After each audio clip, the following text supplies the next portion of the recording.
नमस्ते साथीहरू, आज चाहिँ फेरि अर्को भिडियो लिएर आएको छु लामो समय यो भिडियो चाहिँ एउटा युजफुल एप्लिकेसन सफ्टवेयरको बारेमा रहेको छ। त्यो युजफुल एप्लिकेसन सफ्टवेयर चाहिँ ऱ्यापिड टाइपिङ हो। त्यो ऱ्यापिड टाइपिङ चाहिँ हामी प्र्याक्टिसको लागि टाइपिङ प्र्याक्टिसको लागि युज गर्छौँ। स्पेसली यो चाहिँ जो चाहिँ टाइपिङ सिकिराख्नु भएको छ, बिगिनर्स हुनुहुन्छ, उहाँहरूको लागि युजफुल हुनसक्छ। स्टुडेन्ट्सको लागि स्कुलमा युजफुल हुनसक्छ र कम्प्युटर इन्स्टिट्युट्सहरूमा जो चाहिँ टाइपिङ सिकिराख्नु भएको छ उहाँहरूको लागि पनि युजफुल हुनसक्छ है त।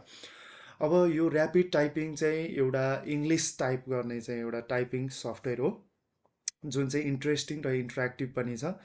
पहिला पहिला चाहिँ हामीले टाइपिङ सिक्दाखेरि जुन विन्डोज अपरेटिङ सिस्टम 2007मा चाहिँ टाइपशाला युज गर्थ्यौँ। त्यो टाइपशालामा चाहिँ नेपाली इङ्ग्लिस दुवै टाइप गर्न मिल्थ्यो होइन।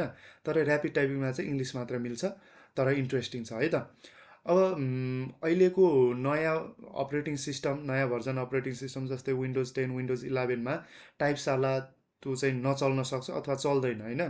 त्यस्तो केसमा चाहिँ हामीले त्यसको अल्टरनेटिभमा चाहिँ ऱ्यापिड टाइपिङ युज गर्न सक्छौँ है। अब त्यो ऱ्यापिड टाइपिङ कसरी युज गर्ने, कसरी डाउनलोड गर्ने, कसरी इन्स्टल गर्ने, कसरी युज गर्ने भन्ने कुरा चाहिँ म डिटेलमा भन्न गइरहेको छु। कृपया भिडियो अन्तिमसम्म हेर्नुहोला। अब त्यसको लागि चाहिँ फर्स्टमा हामीले डाउनलोड गर्न पऱ्यो, इन्स्टल भन्दा पनि होइन। डाउनलोड गर्नु पऱ्यो, इन्स्टल गर्नु पऱ्यो, अनि त्यसपछि चाहिँ युज गर्न सक्छौँ। जस्तै त्यसको लागि चाहिँ सिम्पली हामी क्रोममा जान्छौँ। क्रोममा जान्छौँ अनि यहाँनिर ऱ्यापिड टाइपिङ भनेर सर्च गर्नु पऱ्यो। यसरी सर्च गरेपछि फर्स्टमै तपाईँले पाउनुहुन्छ ऱ्यापिड टाइपिङ ट्युटर भन्ने साइट। यहाँ क्लिक गर्नु होला, होम पेज आउँछ। यो होम पेजमा चाहिँ तपाईँले अप्सन देख्न सक्नुहुन्छ डाउनलोड ऱ्यापिड टाइपिङ 5.4। यहाँ क्लिक गर्नु होला। त्यसपछि स्क्रल डाउन गरेर यहाँनिर दुईवटा अप्सन छ, download rapid typing 64, download rapid typing 32। भनेको चाहिँ 64 बिट अपरेटिङ सिस्टममा, तपाईँको कम्प्युटरमा 64 बिट अपरेटिङ सिस्टम छ भने त्यसमा डाउनलोड गर्नुपर्छ तपाईँले यसमा प्रेस गरेर। अनि त्यसपछि 32 बिटको अपरेटिङ सिस्टम हो भने चाहिँ यसमा प्रेस गर्नु पऱ्यो। मेरो चाहिँ 64 बिट अपरेटिङ सिस्टम हो, त्यसले गर्दाखेरि मैले यसमा प्रेस गरेँ। ल यो डाउनलोड हुन कति पनि टाइम लाग्दैन, यो डाउनलोड भइसकेको छ। मेरोमा 1 2 3 चोटि अलरेडी पनि पहिला पनि मैले डाउनलोड गरेको थिएँ, त्यही भएर यो 3 चोटि देखाएको छ, 3वटा चाहिँ देखाएको छ। अब डाउनलोड भइसक्यो। डाउनलोड भइसकेपछि हामी यसलाई चाहिँ अब इन्स्टल गर्नुपर्ने हुन्छ होइन। अब यो ऱ्यापिड टाइपिङलाई चाहिँ राइट क्लिक गर्ने, रन एज एडमिनिस्ट्रेटर गर्दा हुन्छ। यसलाई यस गरिदिनुहोस्। यस गरिदिइसकेपछि यो इन्स्टल भइरहेको छ, नेक्स्ट गरिदिनुहोस्, फिनिस गरिदिनुहोस्। यति भइसकेपछि यो खुली पनि सकेको छ। यसरी चाहिँ हामीले ऱ्यापिड टाइपिङ इन्स्टल गर्न सक्छौँ।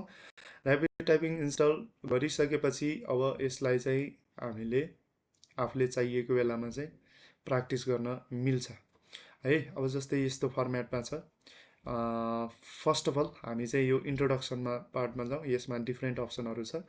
फर्स्टमा इन्ट्रोडक्सन लेभलको, त्यसपछि बिगिनर, त्यसपछि एक्सपिरियन्स, एडभान्स, हामी प्र्याक्टिस गर्दै जान्छौँ होइन। अब इन्ट्रोडक्सनको पनि यहाँ लेसन 1, लेसन 2 भन्ने छ, बेसिक भन्ने छ। लेसन 1बाट जाउँ हामी फर्स्टमा। यस्तो फर्मेटमा आएको छ। अब त्यही अनुसार चाहिँ हामीले फिङ्गर चाहिँ किबोर्डमा मिलाएर राख्नुपर्ने हुन्छ। जसरी यसमा चाहिँ तपाईँको यो किबोर्डमा चाहिँ कलरफुल किबोर्डमा यो हाम्रो फिङ्गरहरू देखाएको छ नि, दुईवटा हातको फिङ्गरहरू, यसरी नै हामीले मिलाएर राख्नुपर्ने हुन्छ। जस्तै यो स्मल फिङ्गर एमा, त्यसपछि यो रिङ फिङ्गर एसमा होइन, त्यसपछि मिडल फिङ्गर चाहिँ ईमा, त्यसपछि थिप फिङ्गर चाहिँ एफमा होइन, अनि त्यसपछि यो थम चाहिँ स्पेसमा राख्नुपर्ने हुन्छ। यसरी नै मिलाएर राख्नुपर्ने हुन्छ हात। यसरी मिलाएर राखिसकेपछि अब हामीले स्टार्ट गर्नु पऱ्यो। टाइम पनि देखाएको हुन्छ, यहाँ टाइम देखाएको हुन्छ।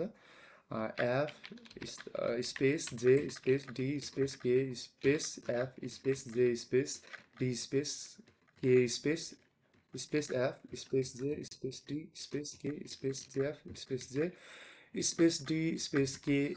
यसरी गरेपछि ल तपाईँले साउन्ड पनि सुन्नुभयो होइन।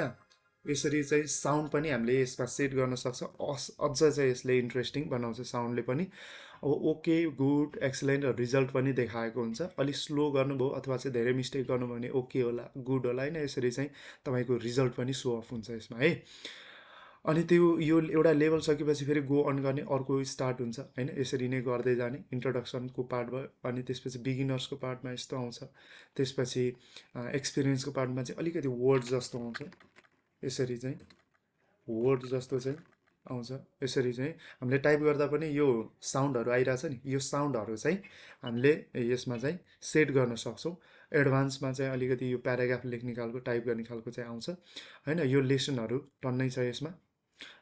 यो लेसनहरू चाहिँ तपाईँहरूले प्र्याक्टिस गर्न सक्नुहुन्छ 9सम्मै।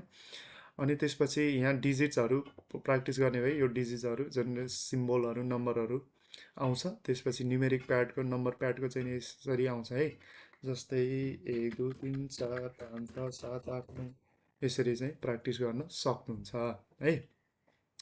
यसरी गर्न सक्नुभयो। अब यो कलरफुल छ, त्यसै पनि इन्ट्रेस्टिङ देखिएको छ। अब अरू कुराहरू सेटिङ गर्नको लागि हामी यहाँ जान्छौँ।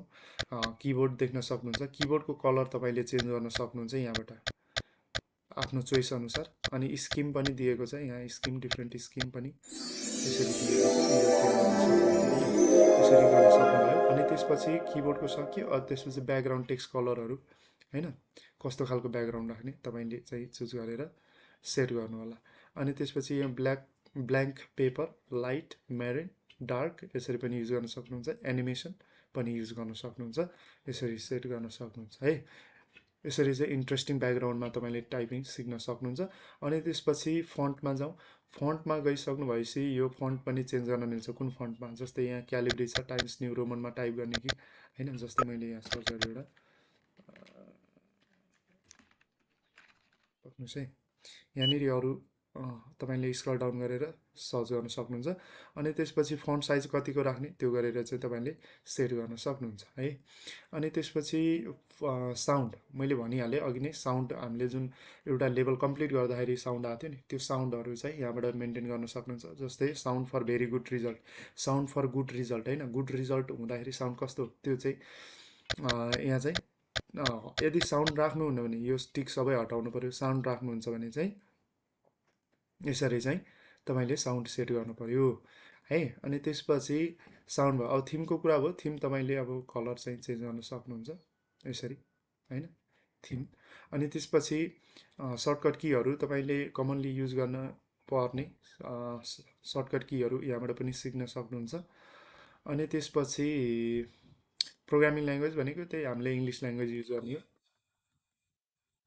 यसमा हामीले ब्याकग्राउन्ड साउन्ड पनि सेट गरेको थियौँ नि त, त्यही भएर यो चाहिँ ब्याकग्राउन्ड साउन्ड आइरहेको छ है अहिले। यसलाई रिमुभ गऱ्यो भने चाहिँ, यसलाई रिमुभ गऱ्यो भने ब्याकग्राउन्ड साउन्डलाई, यसलाई रिमुभ गऱ्यो भने चाहिँ आउँदैन ब्याकग्राउन्ड साउन्ड होइन। यसरी सेट गर्न सक्यो। यसरी चाहिँ हामीले युज गर्न सक्छौँ है। यो एकदमै इन्ट्रेस्टिङ र इन्टरेक्टिभ पनि छ, अझै स्टुडेन्ट्सको लागि होइन। स्कुलमा स्टुडेन्ट्सहरूको लागि चाहिँ अझ झन् इन्ट्रेस्टिङ र इन्टरेक्टिभ हुन्छ। यो चाहिँ हामीले टाइपिङ प्र्याक्टिसको लागि मजाले युज गर्न सक्छौँ है त। जस्तै यो चाहिँ एउटा टाइपशालाको लागि अल्टरनेटिभ पनि भयो है। ल आजको भिडियो यति नै। फेरि पछि कुनै नयाँ भिडियो लिएर उपस्थित हुने छु भन्दै बिदा हुन चाहन्छु। धन्यवाद।